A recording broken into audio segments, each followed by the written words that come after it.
pointed north because we're watching this cloud bank make its way into our area, which will make it here by overnight. We're going to see those humid conditions with it because of this.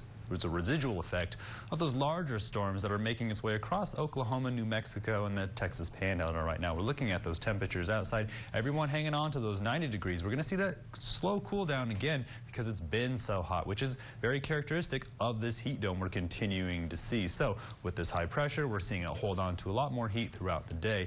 The upper level pattern going to show you how this high pressure is going to intensify, which is not something that you want to hear, but it's something that is going to happen when we watch this trough over the Ohio River Valley deepen at the same time. So last week we were seeing more of a straight line zonal flow across the country, very quick moving storms. But watch how deep this trough gets. Look how high this ridge builds all the way up to about South Dakota. So high that it's starting to develop its own other set of high pressure systems, which we were looking at earlier models showing us that by the end of this month could get pretty hot, but August looking like a very cool sort of month shaping up. So might be here a little early. Looking at this cloud cover that's going to make its way into our area, watching this high pressure, those clouds push in.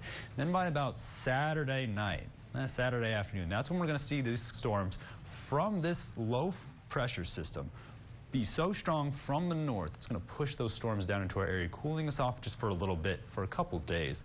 Sunday, we're going to take another shot at it, drop those temperatures down again, but I don't think it's going to be strong enough to keep those temperatures away by next week. We're looking at those triple digits. We're taking another run at those records. We're looking at the severe weather outlook across the country, kind of aligning with that low pressure system that you're going to see could be pushing into our area. Right now, we're watching how these storms are being explosive across the Rocky Mountains, right across that Rocky Mountain Front Range, making its way across the Panhandle we were talking about, seeing reports of thunderstorms in this area. And then we're watching it make its way down into the Concho Valley very slowly. But look how large this system is as it continues to pull that moisture up from the Gulf of California across the Rocky Mountains. Now, letting you know the southwesterly flow associated with this high pressure just as strong as the winds with it making its way from the south into our area, pushing those storms back up to the north. So we're watching those clear skies with us right now, and we're seeing those hotter temperatures in the 90s. That slow cool down like we were talking about could even get a little bit slower as those clouds start to push into our area. We are watching those humidity values come up, but those dew points really staying kind of down into those lower 50s, even upper 40s. So